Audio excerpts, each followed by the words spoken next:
Shalom, shalom, bem-vindos de volta, bem-vindos a este canal, bem-vindos a este serviço de leitura. Leitura essa do livro O Pequeno Midrash diz, contraindo os Midrashim. Este é o primeiro volume de Bereshit, de Gênesis, e a Parashá dessa semana, Parashá número 2, Parashá Noah. Vamos iniciar então a leitura. Noah é um tzadik em sua época. Durante as 10 gerações que se seguiram a Adão e Havá, a terra se tornou repleta de pessoas, mas infelizmente essas pessoas começaram a rezar para o sol, para a lua e para as estátuas de madeira e pedra. Isso irritou muito a Hashem. Hashem poderia ter punido imediatamente os pecadores, mas ele não agiu assim. Ele aguardou porque esperava que eles se arrependessem, abandonassem a idolatria e servissem somente a ele. No entanto, as pessoas não melhoraram seu comportamento. Ao contrário, cada geração pensava em novos ídolos e em novas maneiras de servir a eles. As pessoas que viveram na 10ª geração depois de Adão foram as piores de todas. Além de adorar ídolos, o seu comportamento imoral as fez decair tanto que eles agiram mais como animais do que como seres humanos. E o pior de tudo, elas roubavam os pertences uma das outras incessantemente. Elas não se importavam com as posses dos outros, nem por um instante. Às vezes elas cometiam seus roubos em segredo, mas com frequência faziam abertamente, na frente de todos. Isso não fazia diferença, pois se fossem levadas a julgamento, os próprios juízes e as testemunhas também eram desonestos e ladrões. E o réu não seria punido. Se uma pessoa era forte, ela maltratava e roubava todos que fossem mais fracos que ela. Se alguém queria se casar com uma moça, um homem mais forte se aproximava e declarava: "Eu me casarei com ela primeiro." Cada pessoa reclamava: "Eu fui enganado, eu fui roubado." Cada um reclamava que os outros haviam roubado dele, mas ele não mencionava que era culpado por ter roubado de outras pessoas também.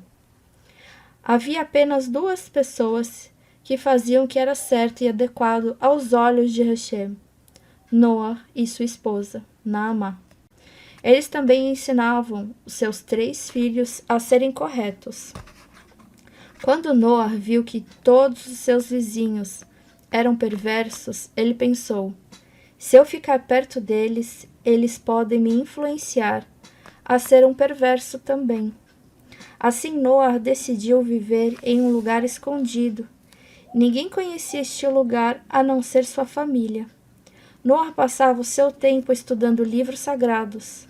Ele possuía o livro que os anjos haviam escrito para Adão, além de outro livro sagrado que havia recebido de seu bisavô, Hanor. Com estes livros, Noah aprendeu a rezar e a servir Hashem. Enquanto Noah se elevava e crescia em santidade, o mundo à sua volta se tornava cada vez mais perverso, afundando cada vez mais baixo a ponto de não mais merecer existir. Hashem revelou a Noah: até agora eu fui paciente. Eu esperei que essas pessoas más melhorassem seu comportamento, mas foi inútil. Elas pensam constantemente em como cometer mais pecados. Mesmo à noite, deitadas em suas camas, elas planejam novas maldades para o dia seguinte. Portanto, eu as destruirei da face da terra, juntamente com os animais, pássaros, árvores, grama e até mesmo o solo. Mas você, Noah, e a sua família serão salvos. Por que Hashem mandou o Mabul, o dilúvio, para punir as pessoas? Hashem disse a Noah: eu cobrirei o mundo com o Mabul, um dilúvio espantoso. Ele destruirá tudo que estiver sobre o céu, Hashem poderia ter destruído o mundo enviando uma praga, ou animais selvagens, ou fogo, ou através de alguma outra força destrutiva. Porque dentre todas as possíveis punições, ele escolheu trazer uma bula de água. Uma das respostas é explicada por um mashal, uma parábola. Uma parábola, o rei e as pessoas mudas. O rei estava muito alegre. Ele anunciou a seu ministro: eu quero fazer algumas pessoas infelizes ficarem felizes. Convide para o meu palácio um grupo de pobres que sejam mudos. Trate-os como se fossem nobres. Dê-lhes o melhor da comida e vista-os bem bonitos. O grupo de mudos foi convidado e passou momentos maravilhosos. Eles jamais haviam sonhado que existissem tantas coisas tão agradáveis no mundo. Sua gratidão ao rei era ilimitada. As infelizes criaturas não podiam falar, mas sempre que o rei passava, todos se levantavam, acenavam e demonstravam através da linguagem de sinais como apreciava tudo o que o rei fez por elas. Toda manhã, ao despertar, eles louvavam o rei com a linguagem de sinais. O rei estava satisfeito com estas honrarias. Ele estava tão satisfeito que mandou chamar seu ministro e lhe ordenou: este grupo de mudos já desfrutou de uma longa e agradável estadia no meu palácio. Mande-os embora e convide desta vez um grupo de mendigos que possa falar. Eles louvaram os meus nobres atos com palavras, não somente com gestos, e eu serei ainda mais honrado. Então um grupo de mendigos que podiam falar foram convidados para o palácio e tratados com tudo de melhor, desfrutando de prazeres que jamais haviam conhecido. Estes mendigos estavam tão ocupados, se deleitando, que se esqueceram do rei, a quem deviam a sua boa sorte. Nenhum deles pronunciou uma palavra sequer de agradecimento. E quando o rei passava, eles os ignoravam. Logo os mendigos começaram a ver seu conforto como uma coisa comum e passaram a exigir cada vez mais prazeres, como se lhes pertencesse por direito. Certo dia, eles até mesmo decidiram tomar o palácio de depor o rei. Furioso, o rei chamou o seu ministro. É preferível chamar o grupo de mudos novamente. Eles não conseguem expressar a sua gratidão com palavras, mas honraram da melhor maneira que puderam. Estas pessoas, no entanto, que poderiam me trazer tanta glória com o seu dom da fala, se rebelaram contra mim. A ordem do rei foi cumprida. A chave da parábola. Quando Hashem criou o mundo, ele o encheu de água. A água não poderia louvá-lo com palavras, mas ela se agita e faz as suas ondas avançarem estrondosamente, proclamando quão poderoso é Hashem. Hashem disse: se até mesmo a água canta meu louvor, mais ainda farão os seres humanos que podem pensar e falar. Assim Hashem levou as águas para os oceanos na terra seca. Ele criou seres humanos inteligentes. Mas ao invés de louvar Hashem, os seres humanos se rebelaram contra ele, cometendo pecados terríveis. Ao invés de usar os seus cérebros e o seu dom da fala para coisas boas, eles tramaram maldades. Eles caluniaram, insultaram e enganaram uns aos outros. Todas as gerações depois de Adão foram igualmente perversas. Hashem viu o seu comportamento piorando cada vez mais, e ele disse: vou me livrar dessas pessoas e trazer de volta a água que estava originalmente sob a terra. A água não pode pensar ou falar, mas, no entanto, ela me louva, enquanto estas pessoas me enfurecem.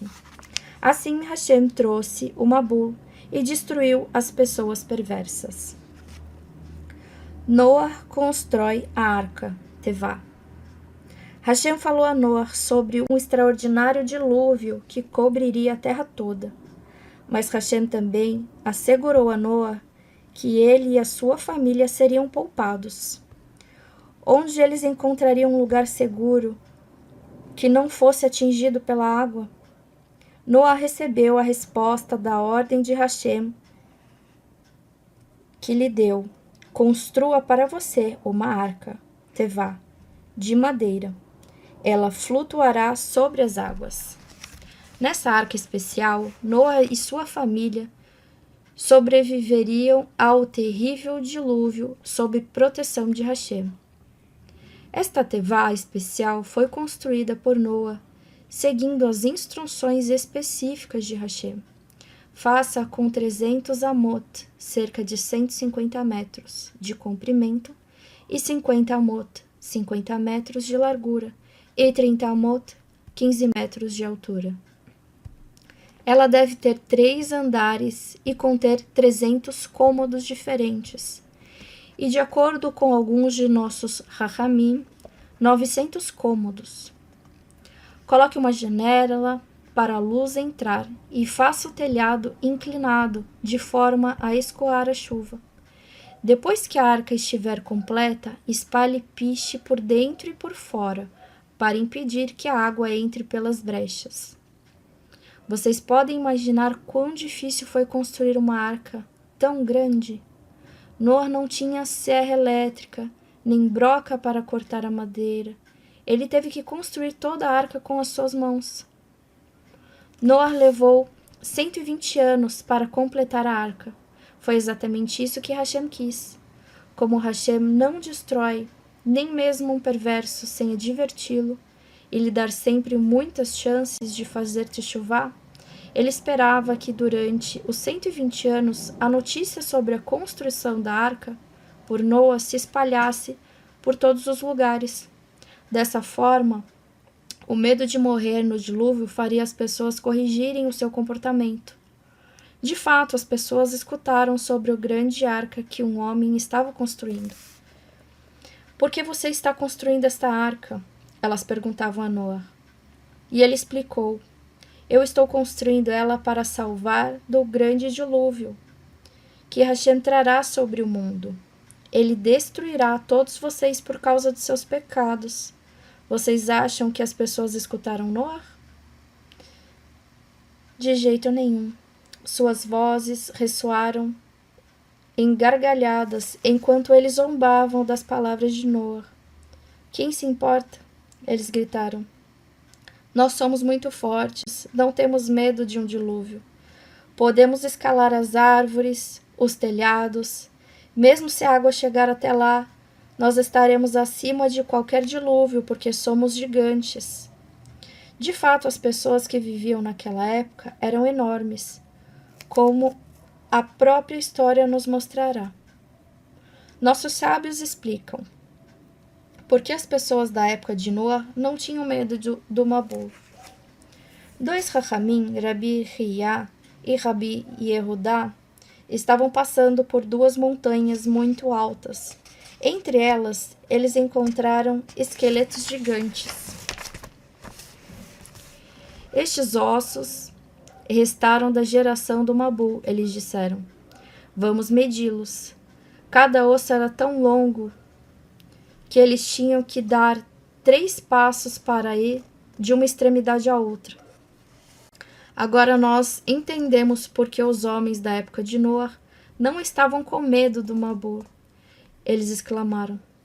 Eles eram gigantes enormes e acreditavam que nenhum dilúvio poderia ser forte o suficiente para afogá-los e que eles poderiam fazer as fontes profundas da terra pararem de jorrar água, apenas pisando sobre elas. Não é de surpreender que eles tinham certeza de que sobreviveriam ao maior dos dilúvios. Hashem ordena a Noa trazer os animais para a arca e entrar com a sua família. O som de marteladas enchia o ar. Para Noa, este não era um som alegre, pois ele sabia que cada nova tábua que ele pregava, mais próxima estava a destruição da sua geração. Se ao menos eles o escutassem, se ao menos fizessem chuvar, mas as advertências de Noa eram sempre recebidas com gargalhadas estrondosas e palavras sarcásticas. Muitos até chamavam de velho tolo, mas o martelo de Noa não hesitava nem por um instante. Ele não deixava esses insultos descorajá-lo. Ele continuou a construção até o último prego estar no lugar. Finalmente a arca ficou pronta, embora Hashem estivesse satisfeito com Noa por ele ter cumprido sua ordem. Ele estava triste, porque destruiu as suas criaturas. Hashem disse: Eu estou muito infeliz por ter que destruir o belo mundo que criei em 6 dias. Como um rei que constrói um magnífico palácio apenas para ter de destruí-lo, Hashem estava triste por destruir a sua criação. Hashem ordenou a Noa: Traga para a arca um macho e uma fêmea, de cada animal não kasher, e 7 pares de cada espécie kasher. Traga também um suprimento de comida para 1 ano, para vocês e para os animais. 7 dias depois, em 17 de Reshvan de 1656, começou a chover. Hashem ordenou a Noa e a sua família: Entrem na arca. E Noa, sua esposa, Naamá, e seus filhos, Sem, Ham e Yafet, com as suas esposas, entraram. A chuva foi ficando cada vez mais forte. Os oceanos, rios, lagos e riachos subiram e transbordaram até inundar a terra. Hashem fez com que as fontes de água quente do fundo da terra abrissem as suas crostas e esguichassem água fervente sobre a terra. A água começou a subir cada vez mais. Agora as pessoas compreenderam que os avisos de Noa eram verdadeiros. Elas subiram nos telhados e nos topos das árvores, mas a água chegava a níveis cada vez mais altos. Muitos dos gigantes correram e escalaram as montanhas, mas a água subia e subia, até que cobriu os topos das montanhas mais altas. Algumas pessoas gritaram: Vamos para a arca, para que possamos nos salvar. Mas Hashem, miraculosamente, fez com que os seus pés ficassem presos na água. Por mais que eles tentassem se mover, não conseguiam sair do lugar. Alguns dos perversos berravam: Vamos virar a arca de ponta cabeça, porque somente Noa será salvo. Mas quando eles tentaram se aproximar da arca, eles avistaram algo apavorante. Uma horda de leões estavam à sua volta, prontos para devorar qualquer um que se aproximasse. Hashem miraculosamente protegeu Noa e a sua família. A chuva destruiu todos os seres humanos e animais fora da arca, com exceção dos peixes, que sobreviveram ao dilúvio. Noa e a sua família cuidam dos animais dentro da arca. Não pensemos nem por 1 minuto que Noa e a sua família viviam de maneira confortável e agradável dentro da arca, enquanto o restante do mundo sofria do lado de fora. Eles tinham que alimentar milhares de animais na arca. Tão logo Noa adormecia exausto depois de um dia cansativo, cuidando dos animais. Ele era acordado por gritos agudos ou rugidos apavorantes de algum animal faminto. Imediatamente Noa pulava da cama e fazia o seu trabalho, porque ele sabia que os animais dependiam dele para se alimentar. Seus filhos Sem, Ham e Yafet também iam ajudar, com os olhos vermelhos e exaustos devido à falta de descanso. Depois eles também sentiam veementemente responsabilidade de cuidar dos animais noite e dia. Noite após noite, Noah e sua família se privavam do tão necessário sono para atender ao chamado dos animais. Nem durante o dia as pessoas conseguiam descansar dentro da arca, pois havia um barulho incessante de urros, latidos, rugidos, gorjeios. Noah e sua família também sofriam com o cheiro dos animais, que era forte e desagradável. Ele grudava em suas narinas e adentrava em suas gargantas. Além disso, eles podiam ouvir a batida de ondas ensurdecedoras de fora da janela. Eles ficaram apavorados e seus corações paralisados de medo. Eles rezavam fervorosamente várias e várias vezes, pedindo a Hashem para protegê-los.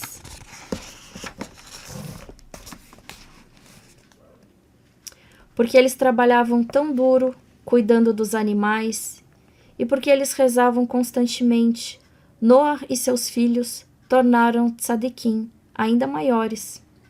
Agora eles realmente mereciam ser salvos. Hashem não deixou que nenhum animal selvagem dentro da arca machucasse Noah ou a sua família. Por todos os animais selvagens da arca se comportavam como se fossem mansos. Noah frequentemente tropeçava em cobras e escorpiões, mas ele nunca o pisava. Somente uma vez, quando Noah se atrasou com a comida para o leão, ele lhe deu uma forte patada em sua canela. Noah saiu da arca sangrando e machucado. Noah envia o corvo e a pomba. Depois de 40 dias, a chuva do Mabu parou de cair. A terra, no entanto, ainda estava inundada e a água ainda se mantinha acima do topo das montanhas mais elevadas. Levou ainda 110 dias até que a água começasse a baixar. A arca parou de flutuar e parou nas montanhas de Ararat. A água continuou a baixar até os topos das montanhas voltarem a ser avistados. 40 dias depois, Noah abriu a janela da arca e ele enviou um corvo para verificar se a água tinha baixado totalmente. Talvez já houvesse folhas ou grama sobre a terra com as quais ele poderia alimentar os animais. No entanto, o corvo não se afastou muito da arca, já que ele viu que a terra ainda estava inundada. Ao invés disso, ele apenas deu diversas voltas em torno da arca, e assim Noah entendeu que o solo ainda estava com muita água. Noah esperou mais 7 dias. Então ele mandou uma pomba. Se ela encontrasse um lugar seco onde pudesse descansar, então Noah saberia que a água tinha finalmente desaparecido da face da terra. Mas o solo estava muito úmido para a pomba descansar em algum lugar. E logo ela voltou para a arca. Noah esticou sua mão para fora da janela para trazer a pomba para dentro. 7 dias depois, ele mandou a pomba mais uma vez, e Noah esperava que agora a terra já estivesse seca. As horas do dia se passaram e não havia nenhum sinal da pomba. Será que o solo já estaria tão seco que a pomba teria encontrado um lugar para construir seu ninho? Será que ela não voltaria para a arca? Então, próximo do anoitecer, Noah foi saudado por uma visão encorajadora. A pomba estava voando de volta para a arca, trazendo uma folha fresca de oliveira em seu bico. Dessa vez, o solo estivera seco o suficiente para a pomba repousar sobre ele, e por isso ela ficou fora da arca até a noite. Então ela voltou com uma folha de oliveira recém-arrancada de uma árvore. Noah esperou mais uma semana e enviou uma pomba uma terceira vez. Dessa vez a terra estava suficientemente seca para a pomba se estabelecer nela. e não havia mais voltar para a arca. Agora Noa sabia que a terra estava novamente habitável. Mais de um ano depois de Noa ter entrado na arca, em 27 de Reshvan de 1657, Hashem ordenou a Noa e a sua família saiam da arca. Noa e sua família voltaram para a terra. Quando Noa e a sua família saíram da arca, Noa construiu um altar, um misbear. Ele pensou, porque Hashem me mandou levar 7 pares de todos os animais kasher para dentro da arca, e não apenas um par, certamente ele quisera que eu oferecesse os restantes como sacrifícios de agradecimento. E ele por ter salvo a mim e a minha família do Mabu, dos animais selvagens da arca. Hashem ficou muito satisfeito com os sacrifícios de Noa. Você pode imaginar como a terra estava quando Noa e a sua família voltaram? Não haviam árvores, nem grama, nem uma única pessoa. A família de Noa eram os únicos seres humanos sobre a terra, que parecia um deserto enorme e desolado. Eles estavam assustados e tristes. Eles seriam capazes de construir um novo mundo? Hashem apareceu para Noa e a sua família e os abençoou. Ele lhe prometeu: não tenham medo, eu multiplicarei vocês. Haverá novamente muitas famílias sobre a terra. Vocês também não precisam temer o ataque de animais selvagens, por vocês serem poucos em número. Eu protegerei vocês. Hashem permitiu que Noa e todos os homens comessem carne de animal, até que esta época as pessoas só tinham permissão de comer vegetais e não carne. O sinal do arco. Noa pediu a Hashem para nunca mais mandar um Mabu sobre o mundo. Hashem lhe prometeu: eu jamais voltarei a mandar o dilúvio para destruir o mundo inteiro. Como um sinal da minha promessa, eu te mostrarei isto. De tempos em tempos, o meu arco aparecerá no céu. Ele é um sinal de que eu recordo da minha promessa, de não trazer outro Mabu. Portanto, sempre que nós vemos um arco-íris, nós dizemos uma bênção. Abençoado és tu, Hashem, nosso Deus, Rei do Universo, que recordas o pacto de não destruir o mundo com o Mabu, e que és fiel ao teu pacto, e que tu mantens tua palavra. Amém. Noa fica bêbado, ele amaldiçoa seu neto, Kenan. Depois que Noa saiu da arca, ele sentiu que tinha a responsabilidade de semear a terra, que ficou desolada e vazia depois do dilúvio. Primeiro, Noa plantou um vinhedo. Quando as uvas amadureceram, eles espremeu e provou o vinho, mas Noa cometeu um erro. Ele bebeu muito. Noa ficou bêbado e caiu no chão de sua tenda. Seu neto Kenan entrou e viu as condições de Noa. Kenan saiu correndo e foi contar, em meio a risadas, ao seu pai, Ram. Você sabe que o vovô está bêbado e caído no chão? Ele está sem roupas. E o filho de Noa, Ram, também riu e foi contar o fato aos seus 2 irmãos. Assim que Shem ouviu isto, ele disse: vamos cobrir nosso pai. Ele trouxe um cobertor e ordenou ao seu irmão Yefet carregá-lo junto com ele para a tenda de Noa. Ambos viraram os seus rostos para não ver a nudez de seu pai. Quando Noa acordou, ele amaldiçoou seu neto Kenan. Ele deu uma bênção a Shem e Yafet, que honraram o pai. Todo mundo comete erros de vez em quando, até mesmo um pai. Mas uma criança deve honrar seus pais e se comportar com respeito em relação a eles. Os descendentes de Noa. Todos os 3 filhos de Noa, Shem, Ham e Yefet, tiveram filhos e vários netos. Shem foi o ancestral de Avraham, que se tornaria o patriarca do povo judeu. Amém. Término dessa primeira porção de Noa, do ano de 5.786.